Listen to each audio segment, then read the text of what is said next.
আসসালামু আলাইকুম রহমতুল্লাহি ওয়া বারাকাতুহু। সম্মানিত প্রিয় মুসলিম ভাই ও বোনেরা, আর ইসলামিক টিভির পক্ষ থেকে সকলকে জানাই আন্তরিক মোবারকবাদ। আশা করি সকলে ভালো আছেন। আমি আলহামদুলিল্লাহ আল্লাহর রহমতে ভালো আছি। আজকে আপনাদের মাঝে আলোচনা করব নামাজের সময়সূচি সম্পর্কে। তো আজকে শনিবার 18 মে 2024 ইংরেজি, 4 জ্যৈষ্ঠ 1430 বাংলা, 9 জিলকদ 1445 হিজরি। ঢাকা এবং তার পার্শ্ববর্তী এলাকার নামাজের সময়সূচিগুলো তুলে ধরছি।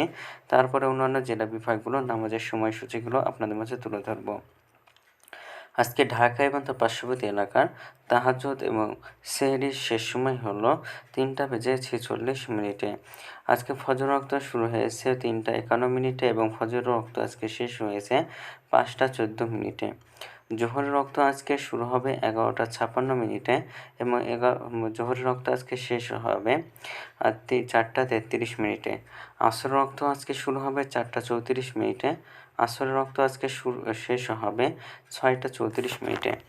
মাগরিব রক্ত আজকে শুরু হবে 6:38। মাগরিব রক্ত আজকে শেষ হবে 7:58। এশা রক্ত আজকে শুরু হবে 7:59 এবং শেষ হবে 3:46।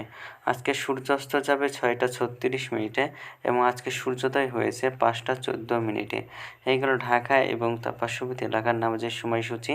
এখন আপনাদের মাঝে আলোচনা করব বিভাগীয় শহরের জন্য উল্লেখিত সময়ের সঙ্গে যেসব বিভাগের সময় আপনি যোগ বিয়োগ করবেন তা হলো এই, অর্থাৎ বিয়োগ করবেন চট্টগ্রামে 5 মিনিট এবং সিলেটে 6 মিনিট কম করবেন। ঢাকা এবং তার পার্শ্ববর্তী এলাকায় যে নামাজের সময়সূচিরা রয়েছে সেখান থেকে চট্টগ্রামে 5 মিনিট এবং সিলেটে 6 মিনিট কম করে গণনা করবেন, তাহলেই হবে। এবং যোগ করবেন খুলনাতে 3 মিনিট, রাজশাহীতে 7 মিনিট, রংপুর 8 মিনিট, বরিশালে 1 মিনিট বেশি করবেন। ঢাকা এবং তার পার্শ্ববর্তী এলাকায় যে নামাজের সময়সূচিতে তুলে ধরলাম সেখান থেকে এই 4টা বিভাগে একটু বেশি করে গণনা করবেন, তাহলেই হবে। তো আজকের ভিডিওটি এ পর্যন্তই ছিল। আর এই সূত্রটা আমরা নিয়েছি ইসলামিক ফাউন্ডেশন থেকে। ভিডিওটি যদি আপনাদের ভালো লাগে তাহলে অবশ্যই কিন্তু চ্যানেলটি সাবস্ক্রাইব করে পাশে থাকবেন। ধন্যবাদ সকলকে। আসসালামু আলাইকুম।